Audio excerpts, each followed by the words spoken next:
Mental math कक्षा 7 अध्याय 4 सरल समीकरण का अगला भाग प्रश्न नंबर 20 से प्रश्न नंबर 12 से प्रश्न नंबर 20 हम करने वाले हैं।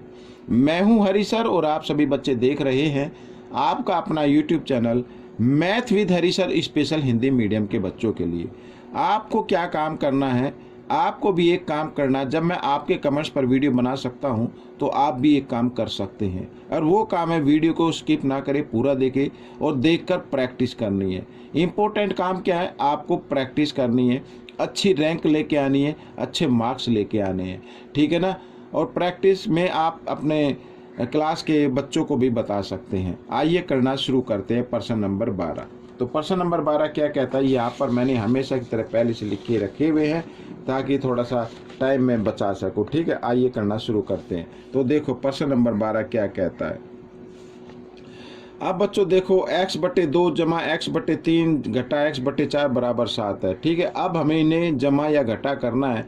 अब आप देख रहे हैं क्योंकि सबके जो हर है वो बराबर नहीं है, ठीक है, तो हमें हर बराबर करने पड़ेंगे। जमा करने के लिए, घटा करने के लिए हम हर बराबर करते हैं, लेकिन गुणा या भाग करें तब हमें हर बराबर करने की जरूरत नहीं होती, लेकिन जमा और घटा में करने पड़ते हैं। अब हर बराबर कैसे होंगे, 2, 3, 4 का हमें लेना है लघुत्तम। क्या लेना है, लघुत्तम लेना है। लघुत्तम आ जाएगा बच्चों 12। अगर आपको नहीं आता एकदम निकालना तो आप लघुत्तम ले सकते हैं इस तरीके से, ठीक है ना। यहाँ से 2 से करेंगे, 2 एकम 2, 3 यूं का यूं, 2 दूनी 4, इस तरीके से। फिर 2 से, ठीक है ना, 2 1 यूं का यूं आ जाए, 3 यूं का यूं आया, 2 एकम 2, फिर 3 से कर लेंगे, ये आपका लघुत्तम आ जाएगा। इनको गुणा करें, 3 दूनी 6, 6 दूनी 12, 12 आपका लघुत्तम आ गया, ठीक है, इस तरीके से। अब क्या करना है, अब ये 12 जो लघुत्तम है इसमें आपको 2 से भाग करना है, 2 से भाग देना है। 2 का पाड़ा जाएगा 6 पे, 6 को x से गुणा कर दें, 6x जमा। अब 12 को 3 से भाग देंगे, 3 का पाड़ा लेंगे, 3 चौक 12, 4 पे गया, 4 को x से गुणा कर देंगे, ठीक है, घटा। अब यहाँ पर 12 को 4 से भाग देना, 4 का पाड़ा 3 पे जाएगा, 3 को x से गुणा कर देंगे, 3x बराबर कितना आ गया, 7 आ गया, ठीक है। अब यहाँ पर जमा के 4x और 6x भी जमा का है, तो इनको जमा कर लीजिए। 6 और 4 10x हो गया, घटा 3x हो गया। और इधर बच्चों 7, ये 12 इधर किस रूप में था भाई, 12 किस रूप में था, इधर भाग में था ना, इधर आकर ये गुणा में आ जाएगा ऐसे, ठीक है। अब 10x में से 3x आप घटा दीजिए तो कितना आएगा, 7x आएगा, ठीक है।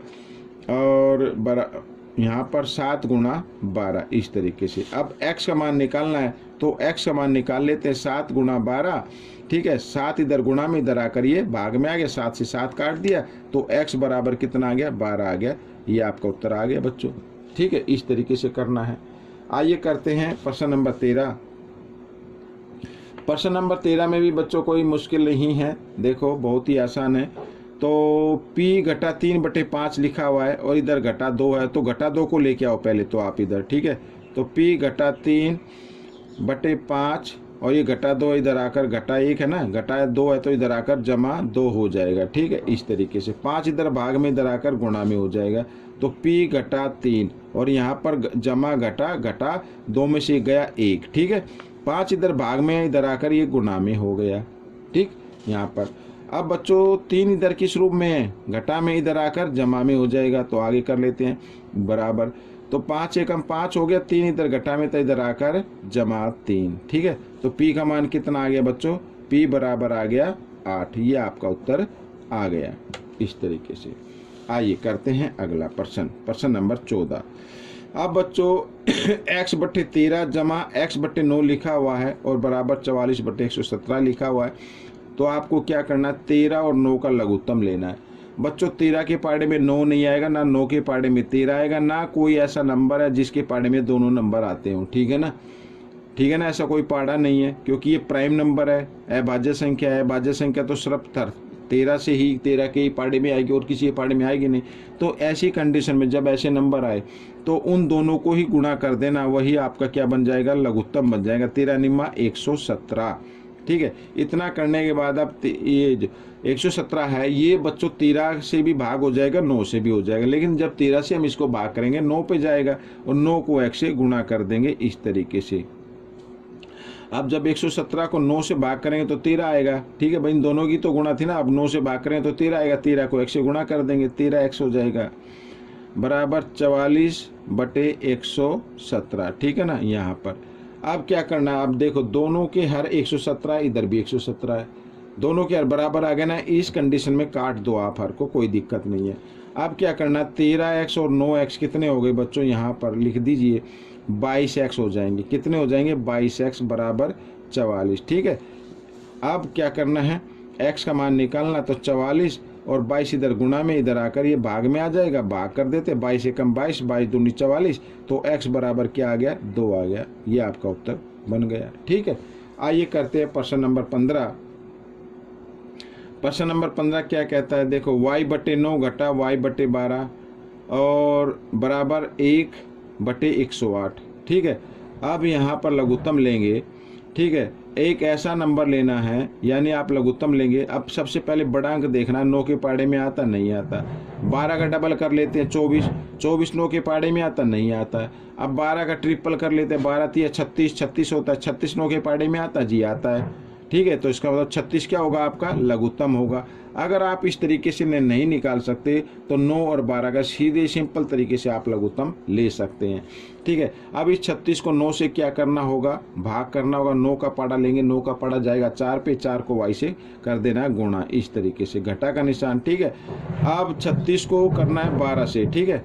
12 से क्या करेंगे, 12 से भाग करेंगे, 12 को y 36 को भाग करेंगे तो 12 से, 12 का पाड़ा 3 पे जाएगा, 3 को y से गुणा कर देना, 3y ऐसे। ठीक है। और यहाँ पर आ गया 1/108। आइए आगे कर लेते हैं। अब 4y में से घटा 3y, 4 में से 3y घटा दो, 1y बचेगा बराबर 1/108। अब बच्चों इधर देख रहे हैं दोनों के अलग अलग है, तो ये 36 इधर भाग में, इधर आकर ये गुणा में हो जाएगा।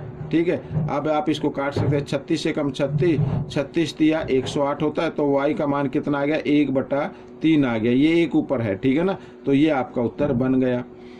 तो ऐसे आप प्रैक्टिस करते जाइए और हर क्वेश्चन को करते जाइए बच्चों, कोई मुश्किल नहीं है आपके लिए। ठीक है। आइए करते हैं प्रश्न नंबर 16। तो यहाँ पर देखो 2.8y है, 2.8y। ठीक है। इस y को भी ले आओ इधर, इधर आकर ये घटा y हो जाएगा और बराबर आ गया 54। ठीक है। इस तरीके से अब क्या करना है, अब 2.8 में से 1y घटाना है बच्चों। ये घटा, ये जमा, घटा जमा घटा, 2.8y में से 1y घटाना है, 1y, तो कितना आ जाएगा, 1.8y बच जाएगा। ठीक है। बराबर 54। आप इस तरीके से कर सकते हैं। 2.8y में से आपको क्या घटाना है, 1y घटाना है, क्योंकि इसमें तो दशमलव नहीं है ना, तो यहाँ पर दशमलव लगा के इस तरीके से आप लिख सकते हैं। ठीक है। आइए, तो y का मान निकालना है, y का मान निकालना है तो क्या करना पड़ेगा, ये 18 को इधर गुणा में, इधर आकर भाग में आ जाएगा। ठीक है। और यहाँ पर एक अंक के बाद दशमलव है ना, तो इधर इसको हटाने के लिए ऊपर हम क्या कर देते हैं, 10 लगा देते हैं। भाई दशमलव के लिए 1, दशमलव के बाद 1 अंक है तो 1 0। ठीक है। आइए करते हैं, 18 एकम 18, 18 से काट देते हैं, 18 तिया 54। ठीक है। तो y बराबर कितना है, 3 गुणा 10, कितना हो गया, 30 हो गया। तो ये y का मान आ गया। हो गया प्रश्न आपका। आइए करते हैं प्रश्न नंबर बच्चों 17। ये रहा आपके सामने, बहुत ही आसान प्रश्न है ये भी। प्रश्न नंबर 17 क्या कहता है, देखो p घटा 2, यहाँ पर p घटा 2 बराबर 1/5 और ब्रैकेट के बीच में कोई निशान नहीं, तो गुणा करनी है। तो यहाँ पर करेंगे, 1 को गुणा करेंगे 3 के साथ तो हो जाएगा 3p/5 आ जाएगा। और यहाँ पे घटा है, अब 1 से गुणा करें तो भाई वही नंबर आता है, लेकिन घटा का निशान हो जाएगा क्योंकि घटा जमा घटा होते हैं। ठीक है। अब क्या करना है, अब p को लेके आना है एक तरफ, यहाँ पर p और इधर ही जमा, इधर आकर ये घटा 3p इस तरीके से। ठीक है। बराबर घटा 1/5 और ये जो घटा 2 है इसको लेके आओ बराबर के साथ से इधर, ये हो जाए घटा का है तो इधर आकर ये जमा का हो जाएगा। निशान को आपका जो निशान है ना उनका आपको बड़ा ध्यान रखना है बस। अब 5 और 1 का लघुत्तम लेंगे, इधर भी 5 और 1 का लघुत्तम लेंगे। आइए इधर कर लेते हैं, तो 5 आ जाएगा, 5 और 1 का लघुत्तम लिया, 5 आ गया। अब मैंने कई बार बताया आपको, अगर एक तरफ कोई भी नंबर हो, एक तरफ एक नंबर हो, तो उनको भी गुणा कर दे तो वही लघुत्तम होगा। साथ ही क्रॉस में भी गुणा कर देनी, 5 को p के साथ करेंगे 5p। ठीक है। घटा और यहाँ पर 3p आ जाएगा बराबर। ठीक इसी प्रकार इधर भी 5 और 1 का लघुत्तम कितना आएगा, 5 आएगा। इसमें भी क्रॉस में मल्टीप्लाई कर देंगे, घटा 1 और 5 दूनी 10, यहाँ पर 10 आ गया। ठीक है, अब दोनों के डिनोमिनेटर जो है दोनों के हर एक जैसे आ गए, इनको आप हटा दीजिए। ठीक है, 5p में से 3p घटा दो, 2p, और इधर बच्चों ये जमा ये घटा, जमा घटा घटा तो कितना आ जाएगा, 10 में से गया 9 आ जाएगा। ठीक है, p का मान निकालेंगे तो p यहाँ पर 9 और 2 इधर गुणा में इधर आकर भाग में आ गया तो 9/2 ये आपका उत्तर आ गया, यानी p का मान आ गया। तो इस तरीके से आपको करना है। ठीक है, अगला प्रश्न भी कुछ ऐसे ही है। देखो यहाँ पर बच्चों क्या करना है, अब बच्चों यहाँ पर 2x घटा 3/9 लिखा हुआ है, इधर बराबर 3/5 लिखा हुआ है। ठीक है, क्या करना है, सबसे पहले इस 9 को हटाओ, यहाँ से 9 को ये इधर भाग में इधर आकर ये गुणा में हो जाएगा। ठीक है, तो हम लिखेंगे 2x घटा 3 और बराबर 3/5 और ये गुणा 9 इस तरीके से। अब 9 को 3 से गुणा करें, 9 × 27, 27/5 आ गया। ठीक है, अब क्या करना है, ये घटा 3 को भी लेके आना इस तरफ, ये जमा 3 हो जाएगा। तो 2x बराबर यहाँ पे है 27/5 और ये घटा 3 इधर आकर जमा 3 हो गया ऐसे। ठीक है, अब क्या करना है बच्चों, 5 और 1 कर लेना है आपको लघुत्तम, 5 आ गया, साथ ही क्रॉस में भी गुणा कर देना। ये कई बार मैंने आपको बताया है, 5 के 3 के साथ करने, 5 दिया 15। ठीक है, आइए यहाँ पर कर लेता हूँ। तो 2x बराबर कितना आ गया, जमा कर लेते हैं, 7 और 5 12। ठीक है, 2 और 1 3 1 4, 42/5 आ गया। अब 2 इधर गुणा में है तो इधर आकर भाग में आ जाएगा। ठीक है, तो 42/5, 2 इधर गुणा में इधर आकर भाग में, 2 से काट देंगे, 2 एकम 2, 2 दूनी 4, 2 एकम 2। तो x बराबर कितना आ गया, 21/5, ये आपका उत्तर बन गया। लेकिन आप चाहे तो इसको मिक्स नंबर में भी लिख सकते हैं, ये भी आपका उत्तर है। चाहे तो किस में लिख सकते हैं, मिक्स नंबर में, यानी 21 को 5 से भाग करेंगे तो क्या आ जाएगा, 4 पंजे 20 जमा 1, ये आपका उत्तर बन सकता है। ठीक है, आइए करते हैं अगला प्रश्न। अब ये बच्चों बहुत ही आसान प्रश्न है। दशमलव देख के आपको घबराना नहीं है कि सर दशमलव आगे क्या करें, कुछ नहीं करना है। ठीक है, यहाँ पर देखो घटा 0.7 इधर घटा में है ना, इसके साथ भाई वेरिएबल तो है नहीं, चर तो है नहीं, x y तो लिखा हुआ नहीं है, तो इसको लेके आओ आप इस तरफ, ये घटा इधर आकर ये जमा हो जाएगा 0.7।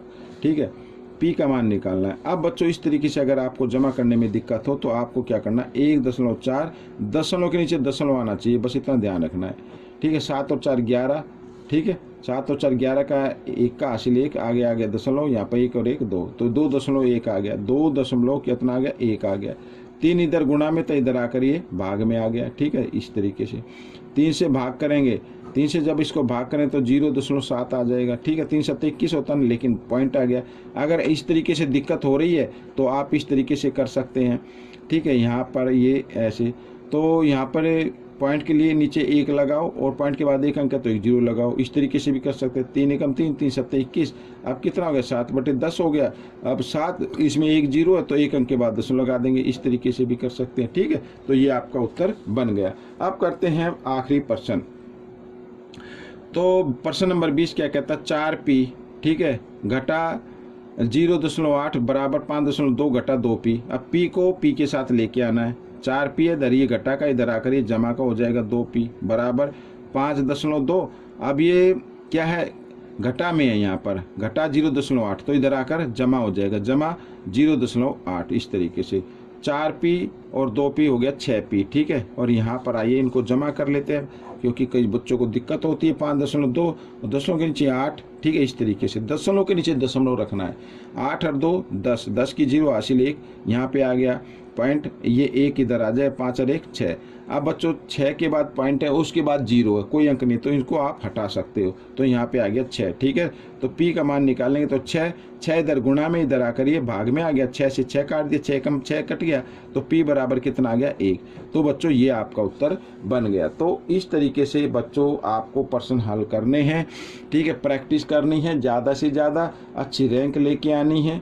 ठीक है, डरना बिल्कुल नहीं है। ऐसा कोई पर्सन नहीं जिसको कोई बच्चा ना कर सके, ना ही ऐसा कोई बच्चा है कि वो किसी भी पर्सन को हल ना कर सके। सिर्फ ज़रूरत है किसकी, प्रैक्टिस की। आप प्रैक्टिस करते रहिए, अच्छी रैंक लेके आइए। अब हम मिलेंगे अगले भाग में, तब तक के लिए धन्यवाद।